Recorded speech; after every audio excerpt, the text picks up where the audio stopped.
ನಮಸ್ತೆ Karnataka. English grammar ಯಾರಿಗೆಲ್ಲ ಕಷ್ಟ ಆಗ್ತಿದೆ ಅಂತಾರಲ್ಲ ವರಿ ಮಾಡ್ಕೊಳಕ್ಕೆ ಹೋಗ್ಬೇಡಿ. ನಾವು ಇಂಗ್ಲೀಷ್ ಗ್ರಾಮರ್ನ ಕನ್ನಡದಲ್ಲಿ ಎಕ್ಸ್ಪ್ಲೇನ್ ಮಾಡ್ತಾ ಹೋಗ್ತೀವಿ.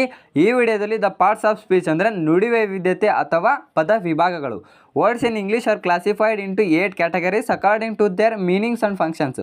ಅಂದರೆ ಇಂಗ್ಲೀಷ್ ಭಾಷೆಯ ಪದಗಳನ್ನು ಅವುಗಳ ಅರ್ಥ ಹಾಗೂ ವಾಕ್ಯಗಳಲ್ಲಿ ಅವುಗಳ ಉಪಯೋಗದ ಆಧಾರದ ಮೇಲೆ 8 ವಿಭಾಗಗಳನ್ನಾಗಿ ಪರಿಗಣಿಸಲಾಗಿದೆ. ಅವುಗಳೆಂದರೆ ದೇರ್ ಆರ್ ದ ನೌನ್ ನಾಮಪದ, ದ ಪ್ರನೌನ್ ಸರ್ವನಾಮ, ದ ವರ್ಬ್ ಕ್ರಿಯಾಪದ, ದ ಅಬ್ಜೆಕ್ಟಿವ್ ನಾಮವಿಶೇಷಣ ಅಥವಾ ಗುಣವಾಚಕ, ದ ಅಡ್ವರ್ಬ್ ಅಂದರೆ ಕ್ರಿಯಾ ವಿಶೇಷಣ, ದ ಪ್ರಿಪೋಸಿಷನ್ ಅಂದರೆ ಉಪಸರ್ಗ, ದ ಕಂಜಕ್ಷನ್ ಅಂದರೆ ಸಮುಚ್ಚಯ, ದ ಇಂಟ್ರಡಕ್ಷನ್ ಅಂದರೆ ಆಶ್ಚರ್ಯ ಸೂಚಕ. ಓಕೆನಾ? ಇದ್ರ ಕಂಟಿನ್ಯೂ ವಿಡಿಯೋನ ನೆಕ್ಸ್ಟ್ ವಿಡಿಯೋದಲ್ಲಿ ಅಪ್ಲೋಡ್ ಮಾಡ್ತೀನಿ. ಹಾಗೆ ಇನ್ನಿತರ ಮಾಹಿತಿಗಾಗಿ ನಮ್ಮ ಅಕೌಂಟ್ನ ಫಾಲೋ ಮಾಡ್ಕೊಳ್ಳಿ. ನಮ್ಮ ಟೆಲಿಗ್ರಾಮಲ್ಲಿ ಡೈಲಿ ಕೂಡ ಅಪ್ಡೇಟ್ಸ್ ಇರುತ್ತೆ. ಹಾಗೆ ವಾಟ್ಸಪ್ಪಲ್ಲೂ ಕೂಡ ಅಪ್ಡೇಟ್ಸ್ನ ಕೊಡ್ತಾ ಇರ್ತೀನಿ. ನ್ಯೂಸ್ ಪೇಪರ್ ಆಗಿರ್ಬೋದು, ಕರೆಂಟ್ ಅಫೇರ್ಸು, ಜನರಲ್ ನಾಲೆಡ್ಜು, ಇನ್ನಿತರ